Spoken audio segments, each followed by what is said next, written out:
Oke, assalamualaikum warahmatullahi wabarakatuh. Bertemu kembali setelah kalian semuanya melakukan penilaian tengah semester. Pada hari ini kita akan belajar mata pelajaran Al-Quran Hadis, itu tentang bacaan qalqalah.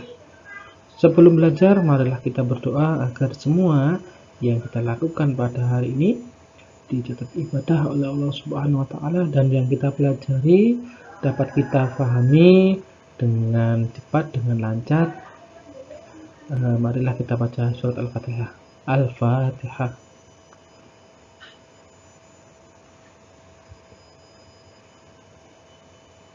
Oke, terima kasih. Kali ini kita akan belajar tentang bacaan qalqalah.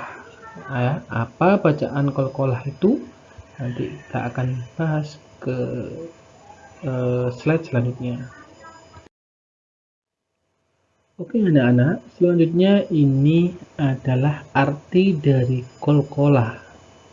Secara bahasa, qalqalah artinya getaran, memantul atau membalik.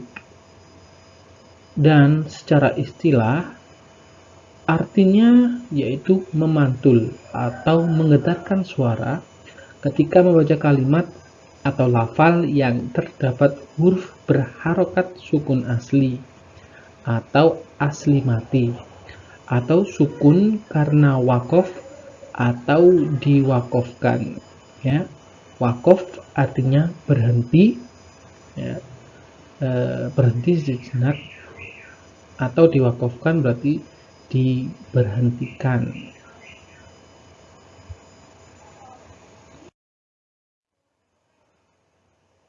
Sekarang kita menuju ke hukum qalqalah.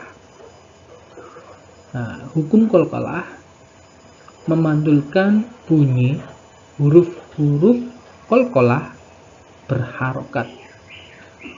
Huruf qalqalah itu ada 5, yaitu qaf, ta, ba, jim, dal. Qaf, ta, ba, jim, dal. Ya, ada 5 ya. Kalian ingat-ingat, ada qaf, ta, ba, jim, dal. Ya, itu adalah huruf qalqalah. Selanjutnya qalqalah yang kita pelajari pada hari ini ada 2 macam. Yang pertama adalah qalqalah kubro. Kubro artinya besar. Karakter dari huruf qalqalah kubro yang terdapat pada setiap ayat.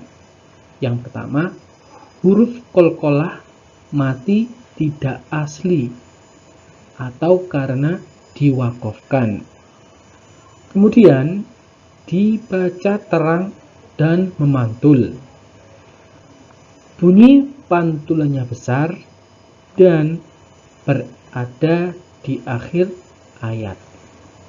Contoh dari penggalan ayat yang dapat kita ambil, yang pertama di situ ada hammalatal hatab. Hammalatal hatab.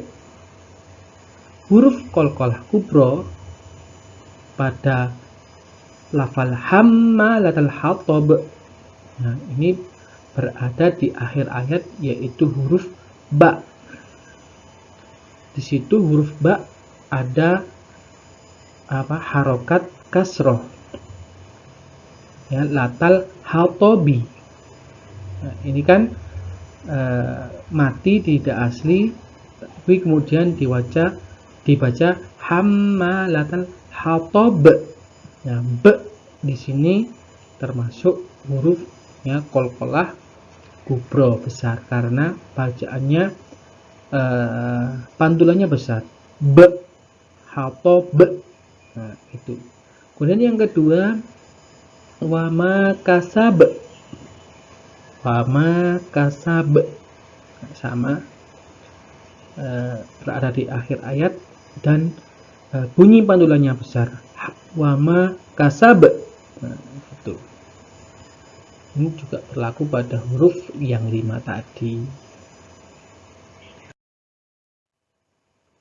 Selanjutnya adalah qalqalah sughra.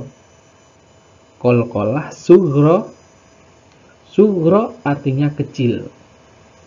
Nah, karakter dari qalqalah sughra kecil yang pertama adalah huruf qalqalah yang mati asli atau bersukun.